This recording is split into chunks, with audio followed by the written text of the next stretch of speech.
Ok, Tov et bienvenue. Nous proposons une étude méthodique sur le Shulchan Aruch et Mishnah Berurah sur le Pessah. Comme je le disais à l'époque quand je faisais la petite pub, c'était qu'il ne faut pas attendre la veille de Pessah pour apprendre à faire le Seder. Et donc, il faut apprendre les lois du Seder qui sont dans le cinquième volume du Mishnah Berurah, qui, je vous rappelle, est le commentaire du Chafetz Chaim sur le Shulchan Aruch. Et les articles que nous allons étudier sont l'article 472 jusqu'à 480 qui, on va dire, reprennent du début jusqu'à la fin et en détail les lois du sort du CEDER. Alors, dans les éditions classiques, en fait, c'est-à-dire de pagination comme celle que tu as, Réauven, mais aussi comme moi j'ai ici, c'est la même pagination, donc c'est la page 158. J'aime pas dire en chiffre arabe, mais c'est la vérité. Et nous avons donc, de manière très méthodique, ceux qui veulent, il y a un cours d'introduction sur l'étude du Shulchan Aruch et Mishnah Berurah sur le site. Et donc, ben, c'est simple, juste un petit mot quand même pour vous expliquer. Tavain Bet, c'est le Siman Tavain Bet, page 158, cinquième volume. Et donc, en fait, euh, il y a toujours dans l'étude du Shulchan Aruch et du Mishnah Berurah un titre d'article avec le numéro de l'article et le nombre d'alinéas qui vont être traités.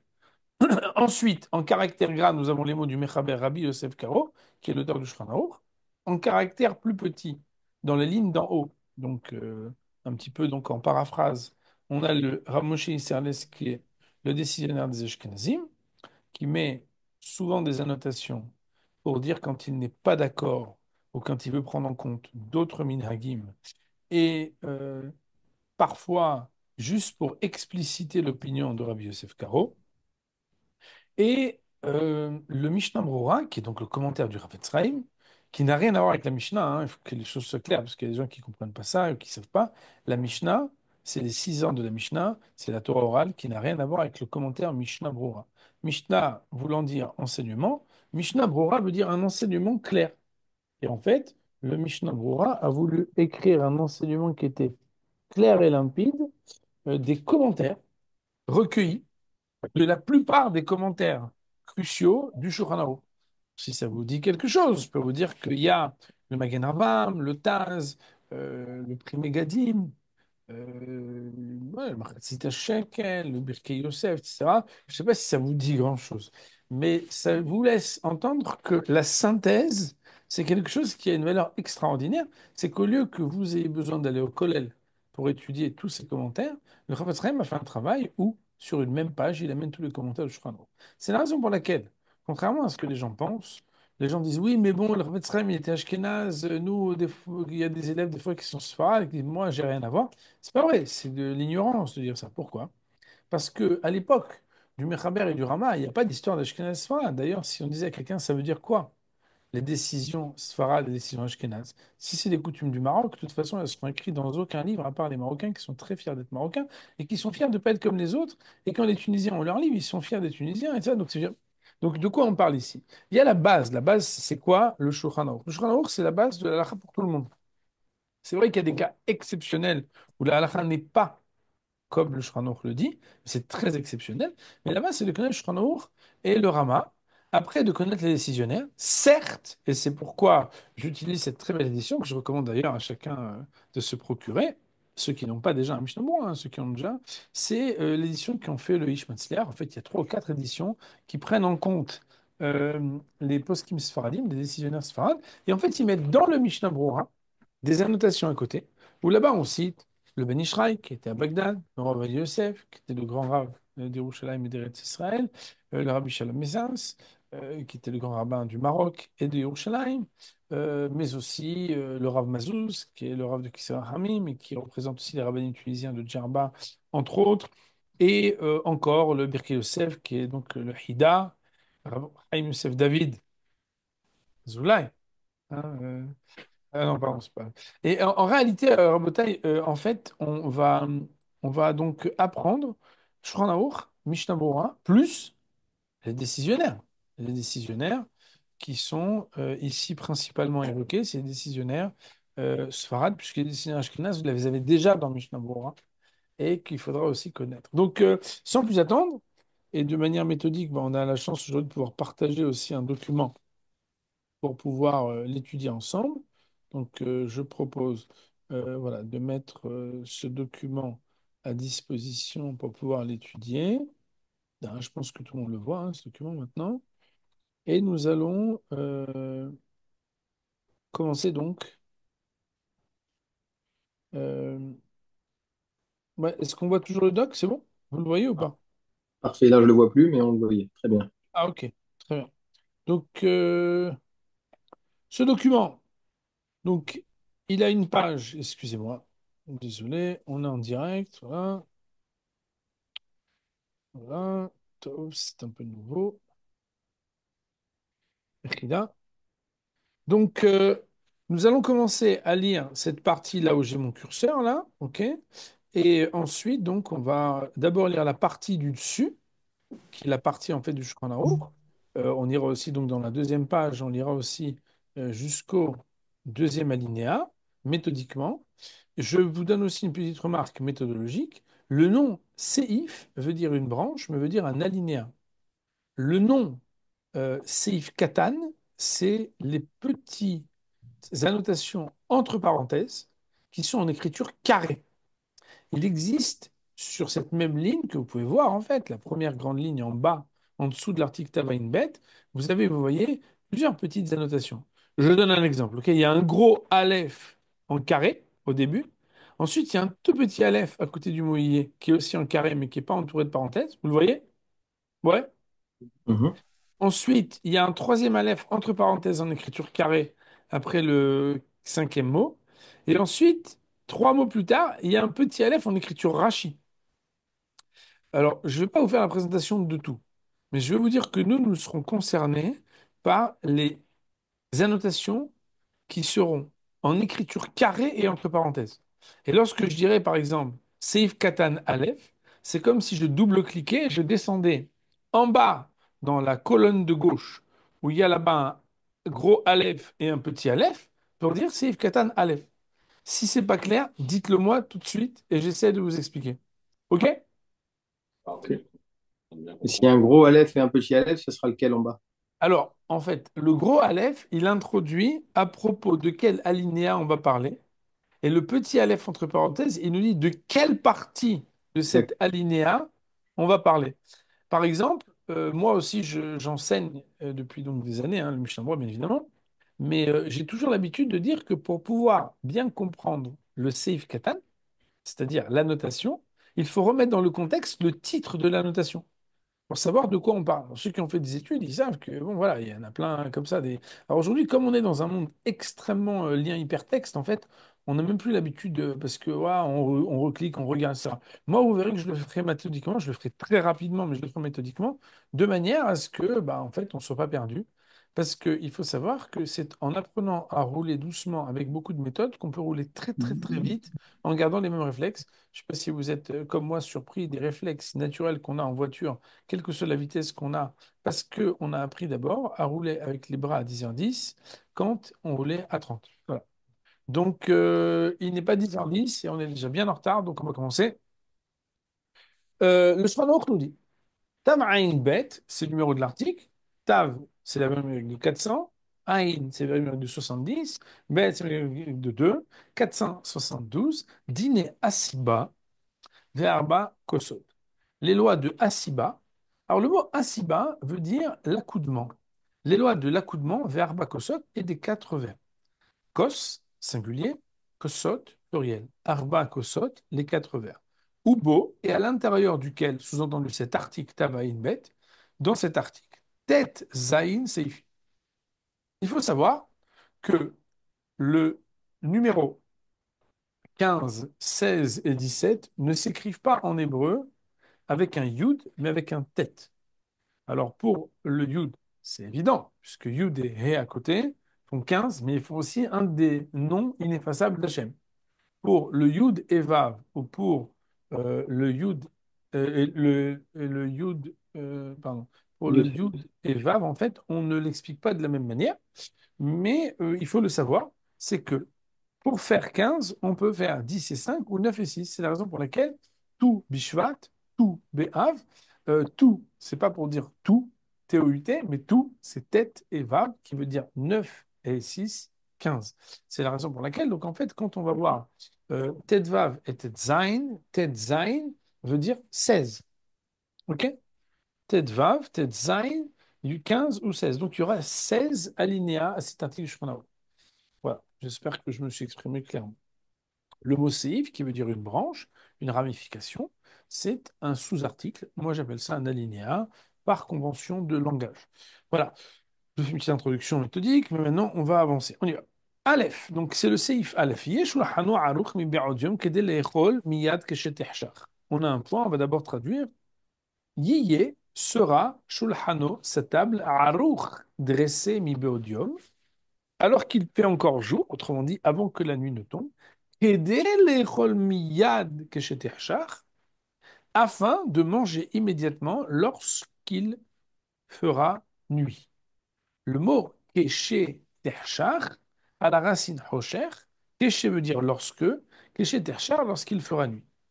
Nous verrons bien sûr dans Mishnah Berurah ce qu'il en est. En tout cas, on nous donne une règle à suivre avec un but, une raison. ואף אם הוא בבית המדרש, יקום, מפני שמצווה למהר לאכול בשביל התינוקות שלא ישנו, אבל לא יאמר קידוש עד שתחשך. Alors, je vous donnerai des petites indications, comme je le faisais à l'époque de la Gemara, mais là on est dans un champ lexical qui est propre à la halakha. Je vous parlerai d'hébreu et d'araméen, il faudra noter les choses différemment. Pour l'instant, nous sommes dans l'hébreu, parce qu'en général, le Shulchan Aruch utilise peu de formes araméennes, mais dans le Mishnah Berurah, ce ne sera pas le cas. Ve'af ibu bebet midrash yakum. Et même s'il est dans la maison d'études, vous savez, quand on est en train d'étudier, vous savez par exemple que c'est pas très appréciable de répondre au téléphone, de faire d'autres choses, et que ce qu'on est en train de faire quand on étudie, c'est quelque chose d'extrêmement important. Et même s'il est en train d'étudier au Beth Midrash à la maison d'études, Yacoub, il se lèvera. Bien évidemment, se lèvera, ça ne veut pas dire se mettre debout pour étudier. Ça veut dire qu'il quittera son lieu d'étude, sous-entendu le soir de Pessah à l'heure où on peut commencer la Haggadah, le Seder, Mipnei shemitzvah lema'er le'echol, du fait qu'il ait une obligation de s'empresser de manger, bishvil latinokot shelo yishenu, pour que les enfants ne s'endorment pas. Aval, mais, sous-entendu, si on va jusqu'au bout de l'empressement, on pourrait peut-être brûler des feux rouges. Lo yomar kiddush ad shetechshach, il ne récitera pas le kiddush jusqu'à ce que la nuit soit tombée. Et donc, on nous dit ici, à deux reprises, qu'on fait mention de l'obscurité, de la nuit tombée. Au début, pour dire que la raison pour laquelle la table doit être dressée, c'est pour que on puisse immédiatement faire le repas, est marqué qu'il les rôles miyad shetirshach. Et pourtant, plus tard, on va nous dire dans le même alinéa qu'on ne pourra pas faire le kiddush avant que la nuit soit tombée. Donc, bien évidemment, ça va faire partie des commentaires qu'on va regarder dans Mishnah Brura. Voyons d'ailleurs tout de suite le Mishnah Brura. C'est Ifalev, c'est le Ktan Aleph. Nous sommes dans la première page que nous avons étudiée, 158, dans la colonne de gauche en bas. Et là où il y a marqué le grand Aleph et le petit Aleph, c'est la paraphrase que j'utilise pour dire c'est Ifalev, c'est Ktan Aleph. Kedel et Miyad.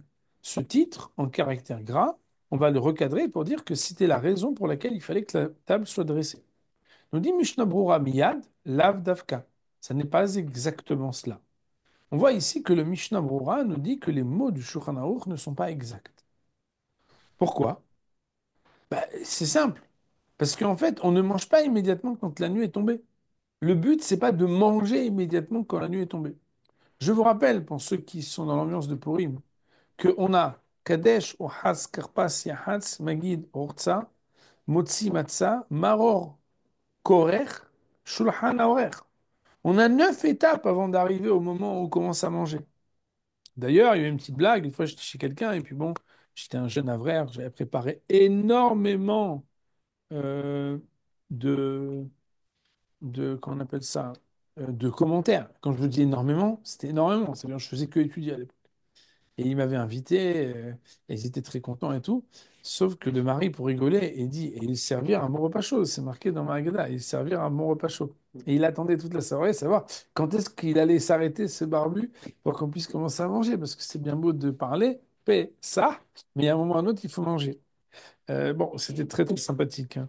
Mais non, qu'est-ce qu'il veut dire ici? Le Shulchan Aruch, il nous dit, Mishnah Brura, qu'en fait, ça n'est pas exact. C'est assez rare, mais ça arrive parfois. On l'a déjà vu d'ailleurs avec notre ami Simcha la semaine dernière dans un autre Shulchan Aruch, que l'Av d'Avka, le Shulchan Aruch, le Mishnah Brura, des fois, nous dit que ce n'est pas exact. Autrement dit, ce n'est pas à prendre au pied de la lettre. Ve'a Kavana, et quelle est l'intention alors? כדי שיהיה אפשר לו להתחיל לשאת תכף כמי שתחשב ולא ישתהה. Afin qu'il puisse être possible pour lui de commencer le seder, l'ordre de Kadesh, Ochatz, Karpa, Secha, etc. Techef veut dire immédiatement. Misheterchach, depuis que la nuit soit tombée, velo yishtahe. La racine shaho, shaha, shin, he, he, veut dire laisser passer le temps. Et comme vous le savez, quand il y a des sifflantes dans les racines, en l'occurrence ici il y a un shin, alors le tav, qui est le pronominal, au lieu d'être avant la première lettre de la racine, il est après la première lettre de la racine. Je sais, je vous ai peut-être dérangé avec ma conjugaison. C'est juste une petite note pour vous expliquer que la racine, c'est shin, hei, hei. En tout cas, on apprend de cette première annotation qu'en réalité, ils ne vont pas manger immédiatement après que la nuit tombe, mais il faut que les choses puissent commencer immédiatement après que la nuit tombe. De Beth Midrash, c'est Ktan Bet, même si le bonhomme il était en train d'étudier la Torah au Beth Midrash. Nous dit Mishnah Retzono Lomar, c'est-à-dire Shosek Bilimudo, qu'il est en train de s'occuper à son étude. Bien évidemment, Rabotai, ça nous laisse comprendre aussi, en filigrane, que quelqu'un qui est assis au Beth Midrash et qui fait rien, il n'a rien à faire au Beth Midrash, le gars. Se dire, ah bon, c'est vrai que c'est mieux que fréquenter un café, mais on n'est pas dans un café, on écoute quelqu'un et on rigole, quoi. Ça veut dire, il faut apprendre. En tout cas, Vehu Adin, alors là, c'est un mot qu'il faut apprendre à traduire de manière méthodique. C'est pas un mot qu'on doit traduire littéralement, mais c'est une expression. Vehu Adin veut dire et la même loi s'applique. Vehu Adin, contrairement à la traduction littérale qui veut dire et c'est la loi, Hu Adin, hey, hey, Hu Adin ou Vehu Adin, et la même loi s'applique. Sous-entendu, la loi qu'on a dite, elle s'applique aussi dans un autre cas. C'est comme un copy-paste. Vehu adin leinen tfila. Et il en sera de même, la même loi s'applique à propos de la prière. C'est-à-dire que les arrêts, il faudra s'empresser de faire la prière de Kriyat Shema et de faire la Hamida, puisque les Itpalel, vous savez que ça veut dire la Hamida dans la fin, et de rentrer immédiatement chez soi. Autrement dit, c'est pas le soir où on commence à donner au païtan de l'Assemblée à faire des vocalises, ou bien qu'on passe après 22 minutes à dire Shabbat Shalom, ou bien Chag Sameach, ou bien Ken. Ça veut dire que c'est pas le moment. Il y a d'autres moments pour ça. Là, on prie à l'heure, on prie relativement rapidement, sachant qu'en plus, dans la plupart des communautés, on fait aussi le Hallel en entier le soir de Pessah à la synagogue, pour beaucoup d'entre nos coreligionnaires, et nous aussi chez les Sfaradim. Et donc la prière est déjà très longue. Des fois, en plus, on a une marche. Je n'ajoute pas le facteur qui touche les gens qui sont encore en Eretz Israël, en route Salaret et pas encore en Eretz Israël. Bah, c'est tout simplement que la nuit tombe pas toujours à 5h30 ou 6h ou 7h, mais des fois, il faut attendre jusqu'à 8h et des fois même jusqu'à 9h et des fois plus tard, malheureusement, quand ça arrive. Et à ce moment-là, bah, c'est très embêtant parce que la nuit, il faut qu'elle soit tombée pour pouvoir commencer. Enfin, on va voir que c'est pas tout à fait vrai. Mishnah Berurah nous dit Sif Ketan Gimel, chez mitzvah le ma'er ve'le'echol, car il est une mitzvah de s'empresser et de manger, ve'chouler, etc. Mishnah Berurah veut ici que on prenne en compte aussi la suite de la phrase. Retzono lomar, sa volonté est de dire, c'est-à-dire, les arès la sot seder kedesh lo yishnot tinokot, de s'empresser de faire le seder afin que les enfants ne s'endorment pas. Lorsqu'ils sauront qu'il ne va pas prendre trop de temps jusqu'au moment du repas. Autrement dit, les enfants, s'ils voient que ça commence pas tôt et que ça ne se met pas en place, bah, ils vont directement chercher leur doudou, ils mettent le doigt dans la bouche, le pouce, enfin pour ceux qui n'ont pas de tétine, et puis ils vont dire, bon, de toute façon, voilà, là, ils vont nous endormir. Lui, il est venu avec 4 livres, l'autre, il commence déjà à chanter Bivilou en 3 langues, ça va être la folie, donc on ne va pas bouger, etc. Mais là, ils shalom manishtana. Mais quand ils savent que ça va pas durer trop longtemps, ils vont commencer à s'intéresser, à dire c'est comme manishtana, c'est dans 2 minutes tout de suite. Alors, Veyashiv Lahem, il va leur répondre. Et alors, Vikayem ma shekatuv, Vegatale mincha bayom ha'u. Et il pourra à ce moment-là accomplir la mitzvah qui s'appelle euh, Vegatale mincha, et tu raconteras à ton fils ce même soir. Il faut savoir, mon révérend modèle, que C'est essentiel d'accomplir cette mitzvah. Il n'y a pas une mitzvah de se raconter à soi avant que d'avoir une mitzvah de raconter à l'autre. C'est quand on n'a personne qu'on se raconte à soi. Je rappelle que pendant le Corona, bon, Adonai, le Corona, il y a beaucoup de personnes qui ont passé le suicidaire tout seul. Et là, ils ont appliqué de la loi qui est un peu dure. C'est que si la personne, il se pose des questions à lui-même et il se répond à lui-même. Mais la base de la mitzvah, c'est Ve'igata le mincha. Et quand on a un enfant à qui raconter, quand on a une épouse à qui raconter, etc. Mais l'important, c'est que les enfants s'intéressent. La transmission autour, justement, de la soirée de Pessah, c'est quelque chose de capital.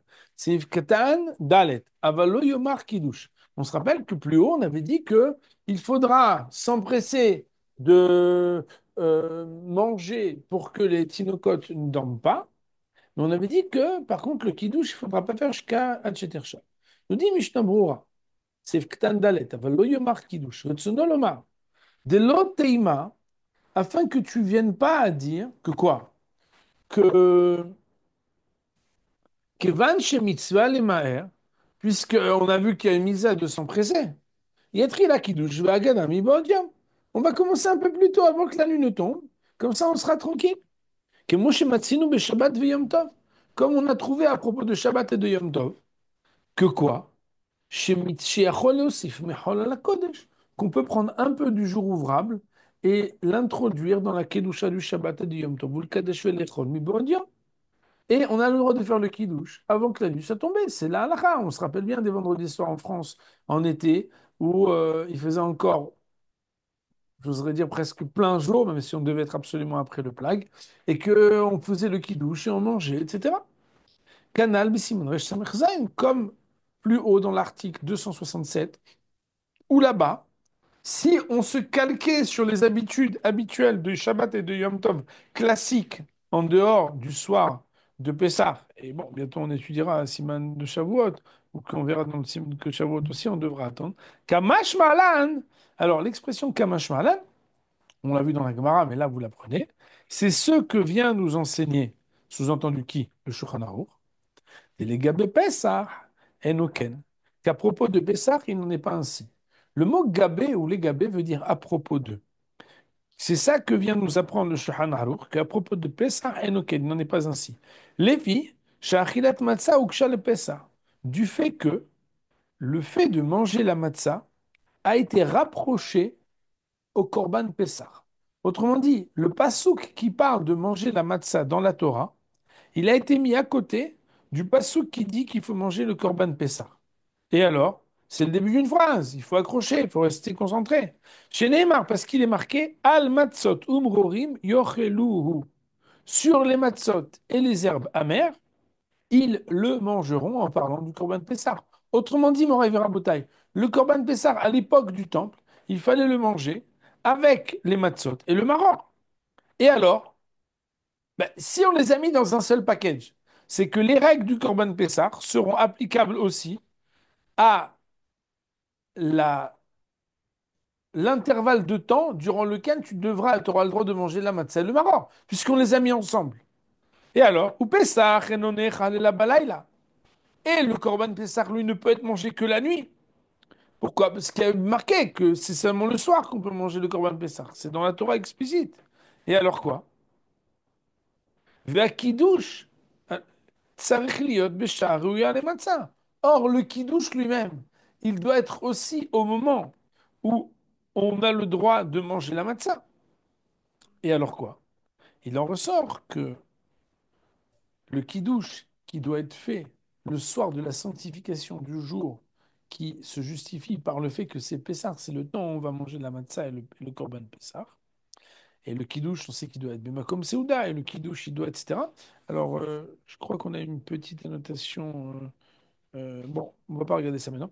Alors, il dit le Rav, c'est la raison pour laquelle le kidouche, qui fait partie du package de la soirée de Pessah, au même titre que la matzah et le maror, de la même manière que le kidouche, la matzah et le maror doivent être mangés après la tombée de la nuit, de la même manière le kidouche aussi.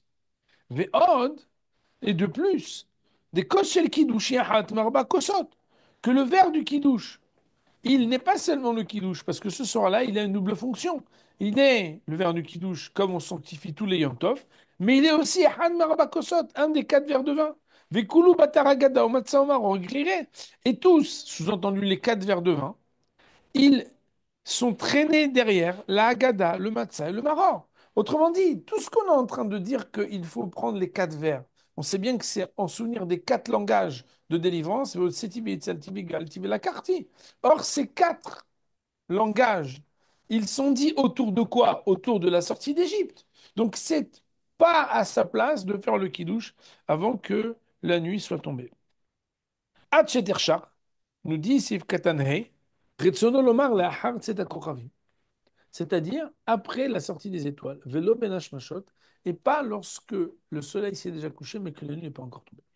Alors il faut savoir, Moraï Verabotai, que dans les annotations que je vous ai rapportées dans ce livre-là que je vous ai partagé, il y a ici une des annotations qui met en avant les commentaires donc du Rav Mazouz et dans lesquels vous allez pouvoir trouver les décisions euh, qui ont été rapportées par le Rav Vadia Yosef, entre autres.